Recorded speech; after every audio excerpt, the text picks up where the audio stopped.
A chance to go down to Florida. This morning in the Rose Garden, the President was honored to host the swearing-in of Associate Justice Neil Gorsuch. His confirmation was the culmination of a thoughtful and deliberative process that the President started almost a year ago when he released his initial list of potential nominees for the Supreme Court. In September, he released a final definitive list promising to select only from those individuals who would continue the legacy of the great Justice Scalia on the bench. And today, the President celebrated our new Associate Justice, who will protect our Constitution for generations. It was definitely a great day to kick off the week and another productive week that we will see here at the White House. Before I get into the upcoming week, just a couple updates from over the weekend. First, the President spoke with Prime Minister Löfven of Sweden to express our condolences for the loved ones who were killed in Friday's terrorist attack in central Stockholm, Sweden, and to wish a speedy recovery for those who were wounded. The President also called President Sisi yesterday to convey his deepest condolences to Egypt and the families who lost loved ones in the heinous attack that occurred there. Dozens of innocent people were killed and many more were injured on this Holy Palm Sunday. The United States condemns in the strongest terms these barbaric attacks on Christians' places of worship in Tanta and in Alexandria. The President also spoke with the King of Saudi Arabia, the Prime Minister of Japan, the Acting President of South Korea, all about the United States' military strike on the airfield in Syria. All of the leaders expressed support for the United States' necessary action in response to the horrible chemical and bomb attack on innocent civilians. And yesterday he spoke with Commander Andrea Slow, the commanding officer of the USS Porter, and Commander Russell Caldwell, the commanding officer of the USS Ross, to thank them and their teams for successfully carrying out that strike. During these calls, the President communicated that he could not be more proud of the crews of these two ships and their flawless execution of these operations. As you know, these ships, between the two of them, sent 59 Tomahawk missiles, and each of them hit all of their targets, showing America's power and the military's accuracy, which is just a small representation of our military's overall capability and a fraction of what this President will continue to build up the military to be throughout his administration. The sight of people being gassed and blown away by barrel bombs ensures that if we see this kind of action again, we hold open the possibility of future action. The resulting action of what happened ensured that their fueling operation is gone from this air facility. 20% of their fixed-wing aircraft were destroyed and knocked out. And I think by all measures, the world and domestic reaction was highly laudable for the President's action. Additionally, obviously, we're all aware that the President had a very successful visit with the Chinese President, and it concluded on Friday. As you've read, one of the most significant developments from these discussions was the agreement to create a 100-day initial plan, hopefully with some tangible near-term deliverables to lead to a more balanced economic relationship between our two countries. As that develops, we'll make sure that we provide you with additional details. And this morning, the President was glad to see Toyota announce that it will be spending $1.33 billion in its Kentucky plant as part of its plan to invest $10 billion in America over the next 5 years. A continued signal of the confidence that businesses have in the American economy under President Trump. Now, in terms of the week ahead, tomorrow the President will have a discussion on strategy and policy with several members of his cabinet and a group of CEOs. This is a follow-up from his meeting with 20 CEOs from the Strategic and Policy Forum just this past February with some of those same business leaders and some new ones. First, they'll meet in small interactive groups, each led by a cabinet member, to discuss the priorities for those cabinet secretaries and their agencies. The President will then oversee a report that will be presented to the group, by the group rather. The cabinet level participants will be Secretary of Commerce Ross, Secretary of Education DeVos, EPA Administrator Pruitt, OMB Director Mulvaney, and Secretary of Transportation Elaine Chao. We'll have the full list of additional participants for you later. As part of the effort to de-escalate the conflict in Syria, and press for a political process that can resolve the conflict and eventually result in a transition of a new legitimate Syrian leadership. U.S. Special Envoy for Syria will be coming to Washington tomorrow for consultations with the State Department and with National Security Advisor McMaster here at the White House, among others. He has been overseeing the political talks among Syrian parties in Geneva. On Wednesday, we will welcome the Secretary General of NATO, Jens Stoltenberg, to the White House. The President and the Secretary General will have a joint press conference later in the afternoon. And then the President plans to spend the Easter holiday in Florida, and he'll return to the White House on Sunday. As the President noted today, as we hit day 81 in the President's administration, we have done so many great things, including nominate and confirm a Supreme Court justice, roll back more regulations than any president in modern times, rolled back the Obama-era war on coal, oil, and natural gas, restored confidence in the economy. We're now seeing historic levels of consumer, CEO, home builder, manufacturer confidence. There's been a 12% gain in the stock market, and we've even seen a real resurgence in the mining industry. We've reduced illegal boarding crossings by over 60% to the lowest level in nearly 2 decades, and implemented historic ethics reforms, including a 5-year lobbying ban and a lifetime foreign ban. So with that, I'd be glad to take your questions. Why is it okay to bomb Syria but not okay to assist the refugees, one? And number two, what's the reaction, this administration's reaction to Russia saying we are running a danger of a real war within the Middle East?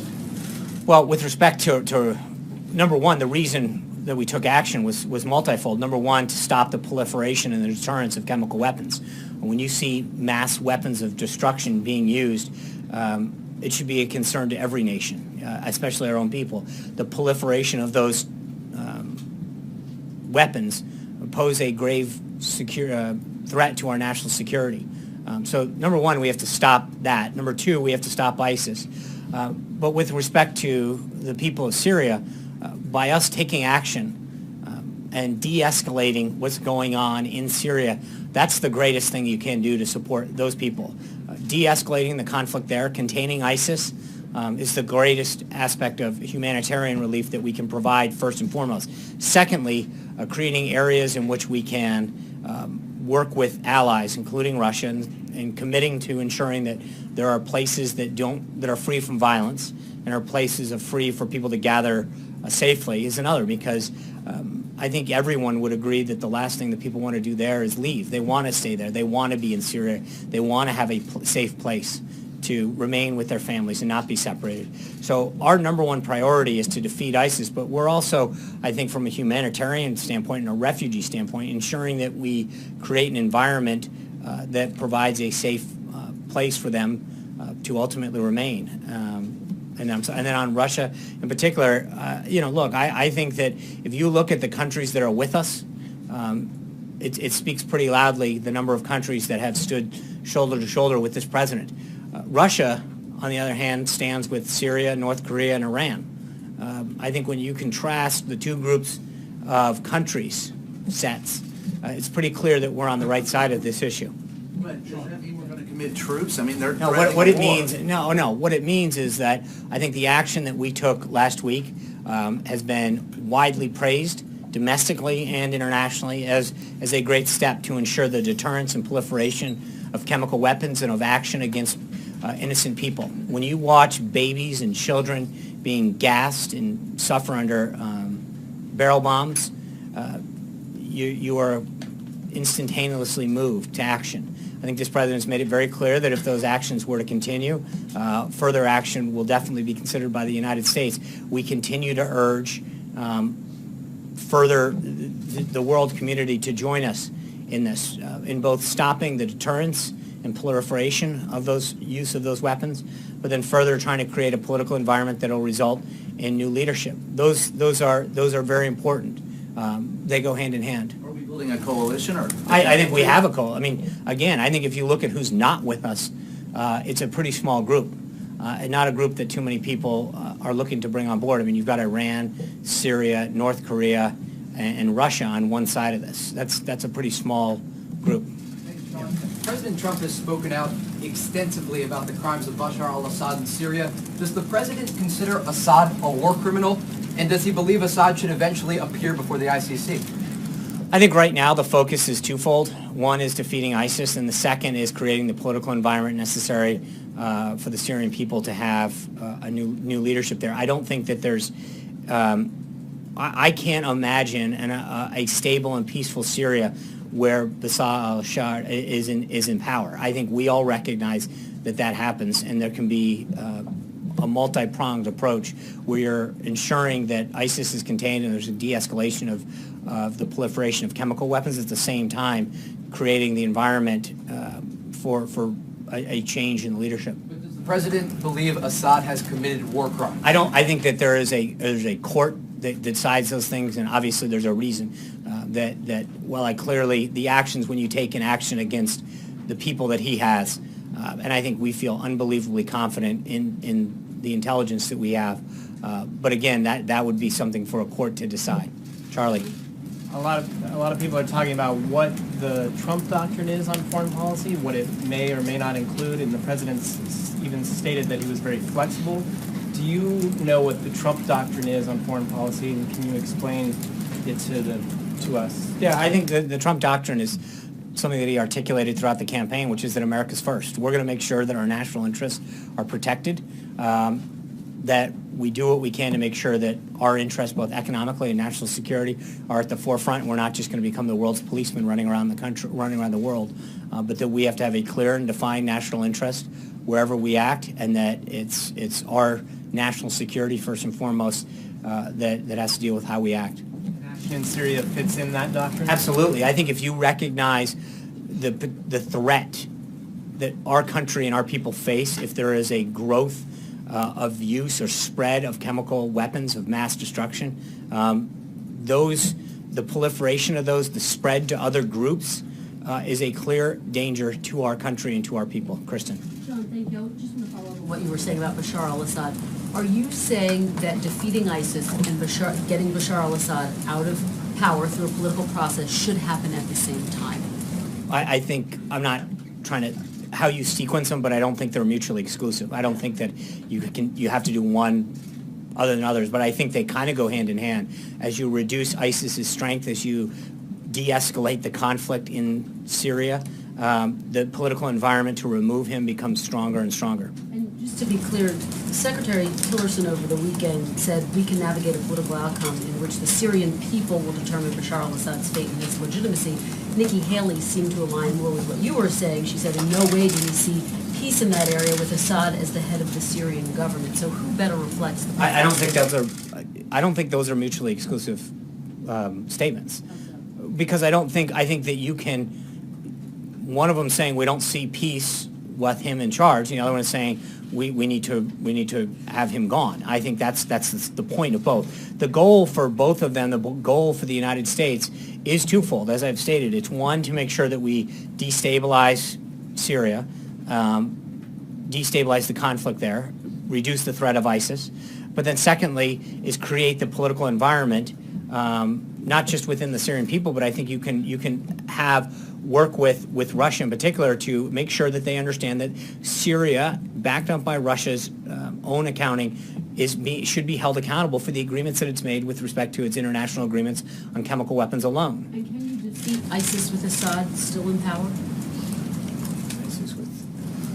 Yes, sure, but I think that I think you can defeat ISIS with him in power. I think that obviously, to your point, it's not like there's a single track that says you have to do it. I mean, if we can get both at the same time or one happens after another, that's fine as well. But I think that obviously the number one threat that America faces is ISIS in that region, and we've got to make sure that we do everything we can to do that. And just finally, when Secretary Tillerson meets with his Russian counterpart, what is his specific message going to be? Is he going to threaten potentially more sanctions if Russia doesn't get involved? Well, I think he's on his way there tomorrow, and I'll let Secretary Tillerson talk about his meeting with Foreign Minister Lavrov. I think there's a lot of things to obviously discuss. The overall fight on ISIS, but I think with respect to Syria in particular, I think we need to remind them of the commitments that they've made and the commitments that Syria's made. And I think that, I think that first and foremost, we need to make sure that we all understand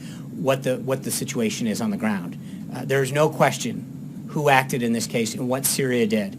And I think that we need to make sure that Russia fully understands the actions that Assad took, the commitments that Syria has made, and Russia has equally agreed to those same understanding. So getting them back on the same page, first and foremost, would seem the logical step.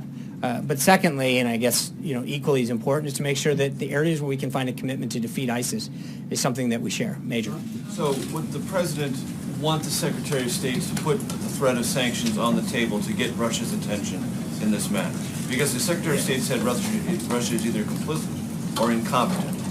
What does the President believe Russia actually is in this matter? Well, we'll have plenty of time to discuss how those talks go. I don't want to. The one thing the President's been very clear on from the get-go is he doesn't like to telegraph all the cards that he has. I think he wants to see how that conversation goes with Secretary Tillerson. If we can get them to agree to commit to action on defeating ISIS, well, I think that's what they're going to have a discussion about. I think that we need to see what goes beyond rhetoric and where that talk starts and what they're willing to commit to in action. I think that's important.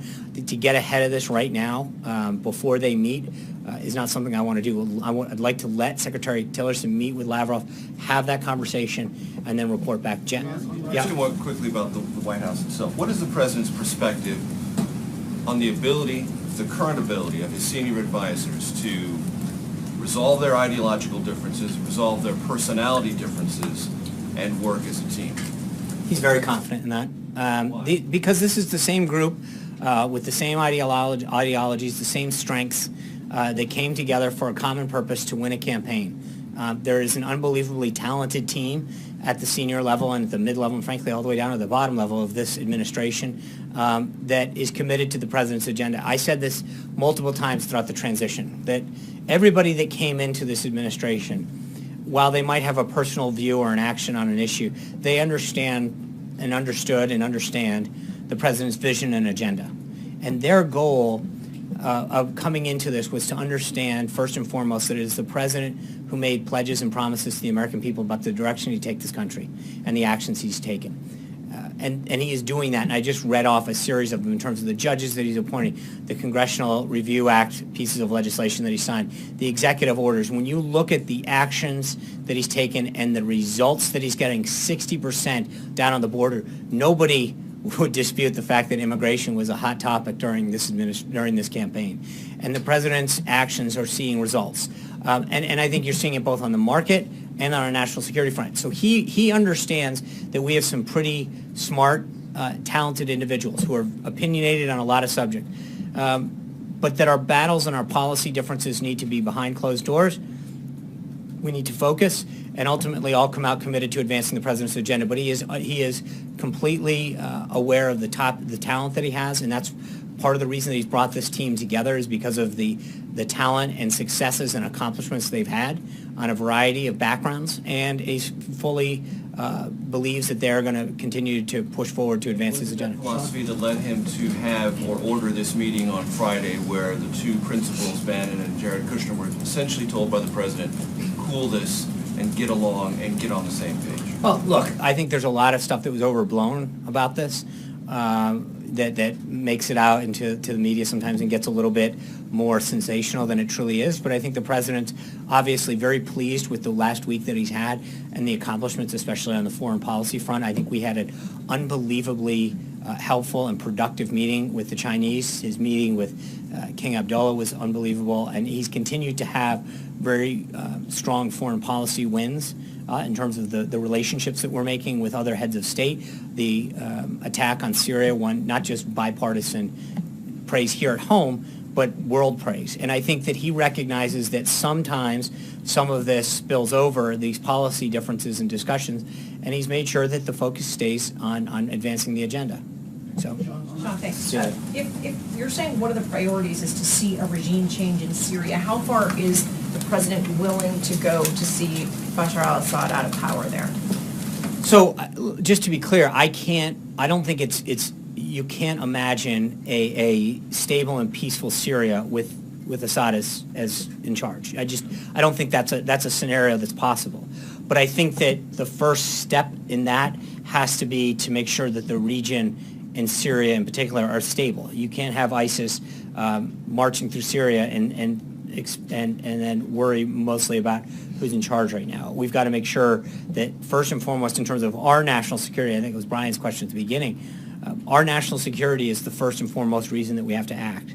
And as ISIS is proliferating and chemicals of mass destruction are on the rise there, we've got to contain that. Then once that's done, I think we can apply political, economic, and diplomatic pressure for regime change. Now they can work in tandem. I'm not trying to, but the bottom line is the first priority is still the containment of ISIS and the conflicts that are occurring. And is the red line, just to clarify, the red line for this White House chemical warfare, is conventional warfare enough to get the president to go further there than this White House has gone before? Well, I think the president has been very clear that there are a number of lines that were crossed last week. He's not going to sit down. We saw that in the last administration. They drew these red lines, and then the red lines were run over. I don't think you're going to see the same play. I think what not just Syria, but the world saw last week is a president that is going to act decisively and proportionally and with justification when it comes to actions like that. I mean, and I will tell you, the answer is that if you gas a baby, if you put a barrel bomb in to innocent people, I think you will see a response from this president. That is unacceptable. And I think the rest of the world. I think, look, one of the things that I don't want to start doing, Cecilia, is say, if you do this, this is the reaction that you're going to get. The president's made very clear throughout his time in the campaign, through the transition and now as president, that he's not going to telegraph a response to every corresponding action, because that just tells the opposition or the enemy what you're going to do and whether or not that response is worth taking. The president's going to be very clear that he's going to keep his cards close to the vest, but make no mistake, he will act. John. Thanks a lot, Sean. I wanted to ask you about the reaction that the president took in terms of military involvement last week. You said in your statement that all 59 of those cruise missiles hit their intended target, and yet we're seeing reports that that military airbase in Syria continues to be used by the Syrian military. Yeah. Given that, how can you consider that particular mission a success? Well, because I think from what you're hearing, you've taken two pre-fueled planes and taken them off. It's a PR stunt. The bottom line is their fueling capability has been taken out, their radar capability was taken out, and over 20% of their fixed-wing aircraft from their entire Air Force was taken out. Their ability to operate successfully out of that airbase is gone. Like I said, they as a PR stunt, they took some pre-fueled planes, pushed them over to make it look like nothing is. But make no mistake about it, their radar capability is gone, their fueling capability is gone, and a good chunk of their aircraft is gone. That's a huge success. John Gizzi. I just want to ask you one other question, okay, following up on what Major Garrett asked, sort of about these reports of a shakeup at the White House. There have been various reports that the Deputy National Security Advisor, K.T. McFarland, is stepping down from that post. She'll take on the post of U.S. Ambassador to Singapore. Can you confirm that? And what's behind that particular move, if indeed that's the case? I appreciate it. Look, I've said many times before that we're not going to get into personnel announcements until they're ready to announce. I would say that two points on that. One, when General McMaster was announced, it was pretty clear. We said it at the time. You all asked the question whether or not he would have the ability to shape the National Security Council in his liking with the president's concurrence. I think you've pretty much seen that was an accurate statement at the time, and it continues to be now. And General McMaster has the president's confidence to ensure that our National Security Council is shaped in a manner that best serves the President of the United States in every way, shape, or form. Secondly, to your point, I think the staff said it over the weekend, I'll reiterate it, the only thing that's being shaken up in Washington right now is Washington. I think this president continues to show that he's going to be a disruptor and do things differently and bring real change to Washington. John Gizzi. Thank you, Sean. Two questions. First, the previous administration was in touch with the Assad opposition and gathered conclaves of different groups, including the Free Syrian Army. Is this administration in touch with the same anti-Assad forces? political and military. Yeah, I'm not going to go into details on what we're doing and who we're talking to. I think that's obviously didn't prove too successful last cycle, last administration in terms of regime change. So I'm going to not get into telegraphing what we're doing and how we're doing it. On the domestic front, Congressman Ron DeSantis wrote the president just last week to call in very strong language for him by executive order to end what he calls the OPM rule of 2013. That was an executive order, of course, that undercut the Affordable Care Act's amendment saying that members of Congress and their staff could not get health care and special subsidies unlike any other American. And he said as soon as that is eliminated, Congress will move faster because they and their staff will not have special treatment. Is the president going to use his pen and get rid of the OPM order? I'll have to look at that. I know Secretary Price has been dealing with a lot of, I know that's an OPM order. Secretary Price has been reviewing all of the necessary implementation documents and orders with respect to Obamacare. I know that he's working with Director Mulvaney. Director Mulvaney, I anticipate, will be here with you guys at some point, probably tomorrow, to talk about some reorganizing of government. That might be an appropriate time to talk to him specifically about that. Dave. Thanks, Sean. The list of judges that the president put out last year saying these are the people I would consider nominating, you referred to earlier. In the end, Democrats still tried to filibuster Judge Gorsuch. Right. So what difference from that perspective did putting out that list make in the end? That's a great question. I think what it showed first and foremost is the president kept his word. The president put out a list of people and campaigned on it and said, if you elect me, these are the type of justices that I will choose from. And they are originalists. They are going to read and interpret the Constitution as it was written and meant to be. And I think the American people, in a lot of cases, if you look at exit polling, voted for him in a lot of cases because of that. I think it shows that, again, whether or not you disagree or agree with the president, sometimes philosophically, he gets high marks for keeping his word. I think that means a lot, that he went out on a number of topics, including the type of justice that he would appoint, put it before the American people, allowed them to vote up or down at the ballot box, and it's an affirmation of the kind of justice that he wants. But it's also a continuation to know that the president's going to be someone who makes a pledge to the American people and keeps it. He's going to obviously have other federal judges to nominate, maybe hope Supreme so. Court judges. What else has he? What else did this process teach him? Anything? Well, I think from a political side, it was pretty obvious that you can disagree with Judge Gorsuch's judicial philosophy, but I think by every standard, he was a very highly qualified justice. The American Bar Association rated him their highest. The people who have worked for him in the past, his judicial record in terms of the number of cases where he was in the mainstream and Democratic appointees sided with him.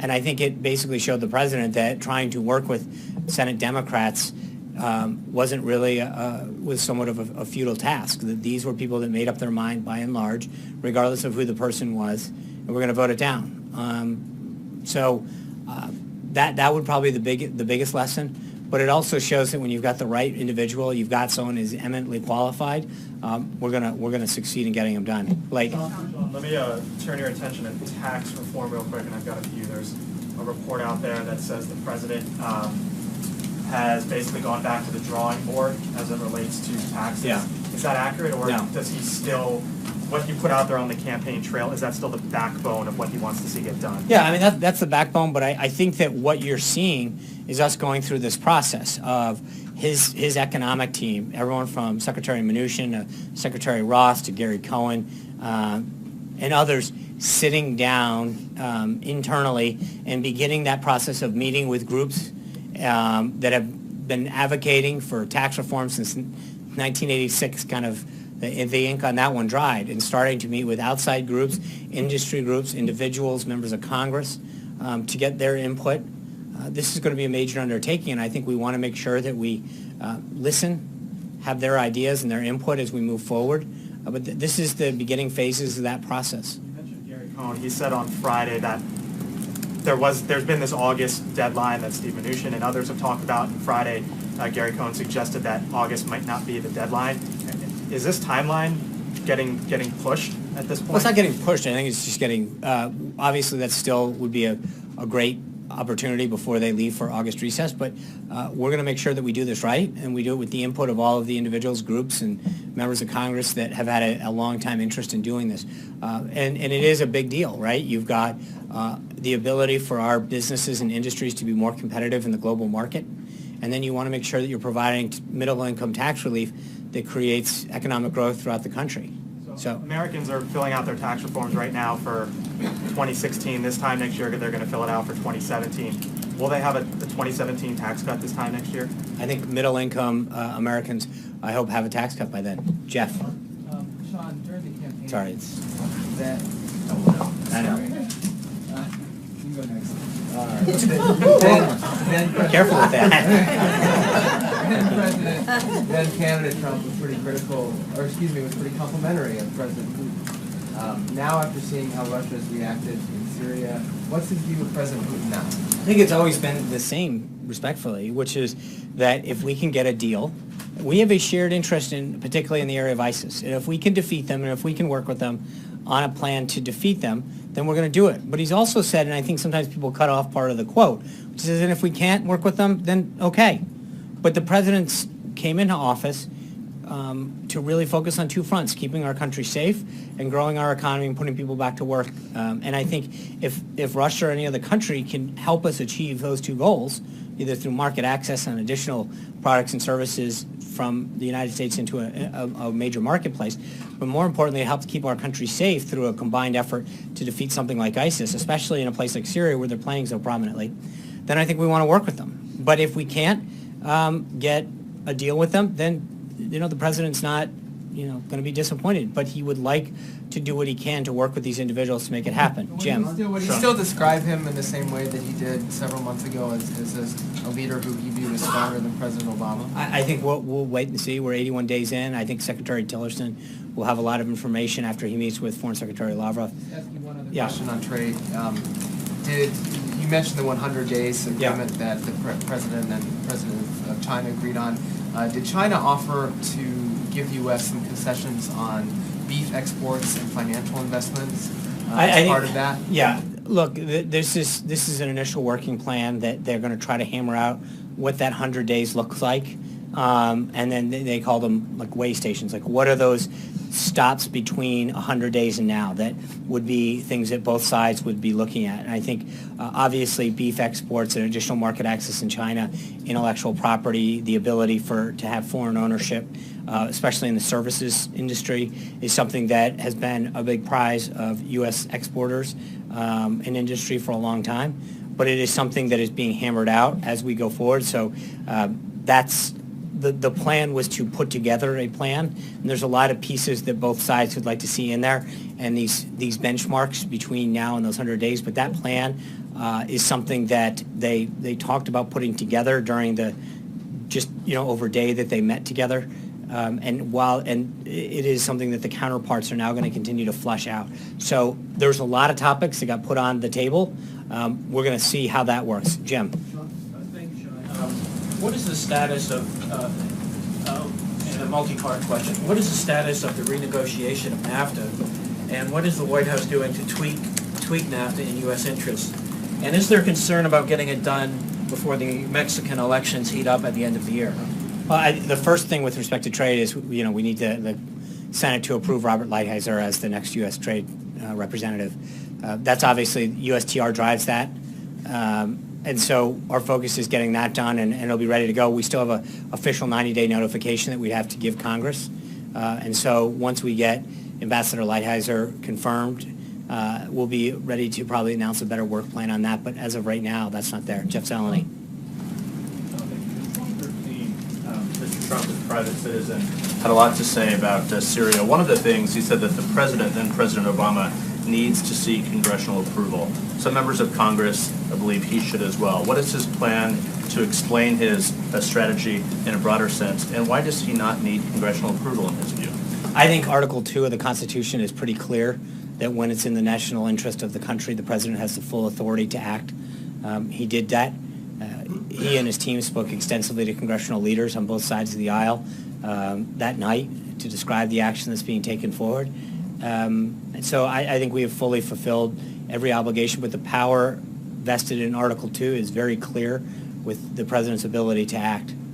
In terms of things happening here at the White House behind the scenes with his staff members, obviously there were some ideological and policy differences on this particular military action last week. Does the President believe, or do you believe, that this has been smoothed over in the short term, or there has been a long-term solution to the fighting between Steve Bannon, Jared Kushner, and others? Are you talking specifically with Syria, or are you talking... Specifically with Syria, there was a disagreement, but is this a short-term fix to this problem, or do you believe, does the President believe, that there is a longer-term fix to this infighting that has really plagued his administration? Well, again, I'd say a couple things, Jeff. One is that a lot of this is frankly overblown. But number two is the reason the President's brought this team together is offer a diverse set of opinions. He doesn't want a monolithical kind of thought process going through the White House. He wants a diverse set of opinions. He is the decider. He has people come in and give him a variety of options and plans. He went back and forth over that 72-hour period where he wanted additional options, additional explanations and questions answered. That's how he's going to deal. And so whether it's this, healthcare, tax reform, trade, he's got a divergent set of opinions on here of experts. The idea isn't to have one set of thought and policy flowing through there. It's to give the President the best advice possible, but that once the President makes a decision that the team is on board 100% to make sure that we do what's been the best interest of the country and fulfill the agenda that he's laid out.